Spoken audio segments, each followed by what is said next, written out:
As nossas leis protegem as mulheres. As nossas leis demonizam os homens. O nosso Estado demoniza o homem. Vocês são seres descartáveis. Vocês não passam de um número.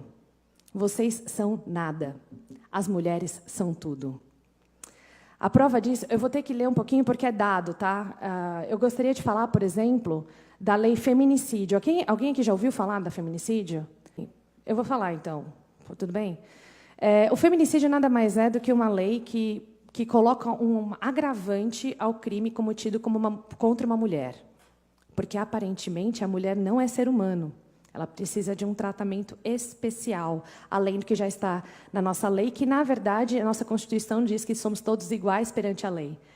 Menos se você for uma mulher. Você é melhor se você for uma mulher. Mas vamos lá. O feminicídio é o seguinte, é uma lei que diz que o assassinato de uma mulher é pior do que o assassinato de um homem, simplesmente por ela ser mulher. Então, são os assassinatos discriminatórios contra a mulher e elas passam a ser hediondos. Se você for ler algumas juízas falando sobre o assunto, eu tenho vontade de chorar, porque elas realmente acreditam que as mulheres são mortas porque são mulheres, mas os homens não. Os homens não morrem porque são homens, eles morrem porque... Eu não sei porque os homens morrem. Mas a ideia é, existe uma lei que defende as mulheres, ou melhor, que pune mais o homem que comete o crime contra uma mulher. E eu falo isso porque não é qualquer pessoa que comete o crime contra uma mulher, tem que ser um homem. Então, o vilão da história sempre é o homem. Se não for, a gente não conversa sobre o assunto. A gente tem que ignorar as estatísticas que comprovam, por exemplo, que em relacionamentos entre lésbicas a violência é maior do que entre relacionamentos heterossexuais. A gente ignora esse número, porque ele não condiz com a nossa agenda feminista. Eu não sei se vocês sabem como que é o nível de violência no Brasil. Bom, no Brasil, os dados oficiais do mapa de violência, por isso que eu preciso ler, porque eu não vou decorar nunca esses números, o mapa da violência apresentado em 2016, eu não sei se vocês sabem, todo ano eles apresentam um novo mapa da violência, cada ano eles focam numa coisa. Um dos mapas da violência só falou da violência contra a mulher, então todos os dados são alarmantes. Nossa, 100% das mulheres, dos crimes denunciados na delegacia da mulher tem um homem como agressor. Eu falo, não, jura? Eu já fui agredida por mulher, quando eu fui usar a delegacia da mulher, já que eu sou mulher, não pude fazer o BO. Eu tive que recorrer à delegacia normal. Ou seja, não é uma delegacia da mulher, é uma delegacia contra homem. Então, todos os dados oferecidos pela delegacia da mulher, eu rasgo e ignoro. Mas eu vou usar os dados da mapa da violência, que foram apresentados em 2016, então é o mapa mais recente que a gente tem, que usando as mortes de 2014, tá? No Brasil, foram assassinados em 2014 59.627 pessoas no país. Mas 59.627 pessoas em território nacional foram assassinadas. Esse número representa 10% das mortes do mundo. 10% de todo mundo que morreu em 2014 estava no nosso território nacional, onde, teoricamente, as mulheres são extremamente violentadas.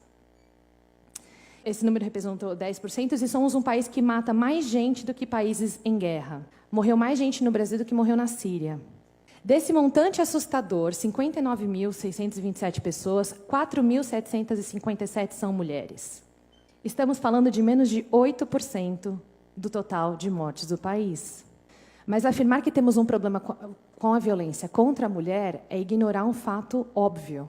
Estamos tendo um problema com a violência no país. Nosso país é um país extremamente violento. A violência do país, quando a gente fala só da violência contra a mulher, a gente está negando que vivemos em um país que está matando 11,5 vezes mais homens do que mulheres.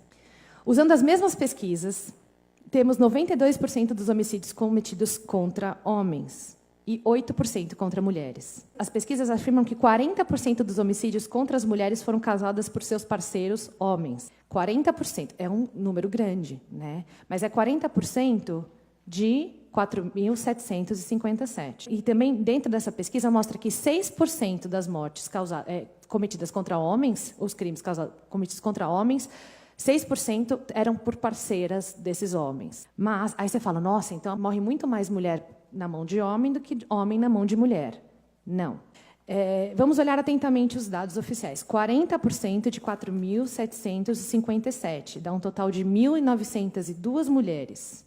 Então, 1.902 mulheres no ano de 2014 foram mortas por seus parceiros. Se for parceira, não entra na conta. Fica a dica. E 6% de 54.870 homens, que dá um total de 3.292 homens. Ou seja, morreram 1.390 mais homens em decorrência de violência doméstica no Brasil do que mulheres. Então, da próxima vez que você ouvir alguma feminista ou qualquer órgão governamental falando que o problema do Brasil é a violência contra as mulheres, você me liga. Eu posso não saber muito de matemática, mas eu sei um pouco de lógica. Se você fizer uma pesquisa rápida no Google, violência doméstica contra homem, você não vai achar nada. Não tem absolutamente nenhum dado dentro do Google que fala da violência doméstica sofrida por homens, a não ser reportagens, a não ser depoimentos de pessoas que a gente posta na página. Os homens são sempre ignorados, por completo. Então, hoje eu vou ser chamada de machista porque eu só vou defender os homens. Desculpa, meninas, mas eu acho que alguém tem que falar por eles. Eles estão matando os nossos homens, estão matando as nossas mulheres. Só que só um lado é levado em consideração. E eu não sei se vocês conhecem como foi criada a política para cuidar da violência doméstica sofrida por mulheres. Toda vez que eu falar violência doméstica, leia mulher, tá? Porque é ignorado o lado do homem. Mas existe uma feminista, Ellen Pence, e ela que criou um órgão chamado Duluth, que ele é usado em vários países para desenvolver o dado de violência doméstica e como você cuida das mulheres que sofrem com essa violência. Essa mulher, ela é antiética. Ela foi, inclusive, pela própria polícia. Quem cuidava dos crimes antes de existir esse método, os próprios policiais foram contra. Ela falou, não, isso aqui é antiético. Então, por exemplo, se eu chegar aqui e falar o seguinte, o Vinícius me estuprou, o que acontece com qualquer outro crime? Ele é considerado inocente até que se prove o contrário. Menos quando é um estupro e quando é uma mulher que está falando. Ele é preso, ele é torturado, ele pode ser morto, ele pode se matar. Depois eu posso falar, mudei de ideia. E sabe o que vai acontecer comigo? Nada. Esse método Duluth, ele foi, por muitas vezes, já foi desmascarado pela ciência mesmo. Quando eu penso em todas essas informações, tanto com os dados da violência do país, como o fato de que eu sei que as mulheres são capazes de tortura, são capazes de estupro, são capazes de homicídio, são capazes de chamar um feto de amontoado de células e descartá-los como se eles fossem nada. Pensando em tudo isso, eu não consigo aceitar uma lei como feminicídio. Porque a gente tem que falar, então, do montante de 54 mil que estão morrendo, que são os homens. Eu não estou negando que a gente precisa cuidar das mulheres, mas eu também não posso negar que são 54 mil homens que foram mortos em 2014.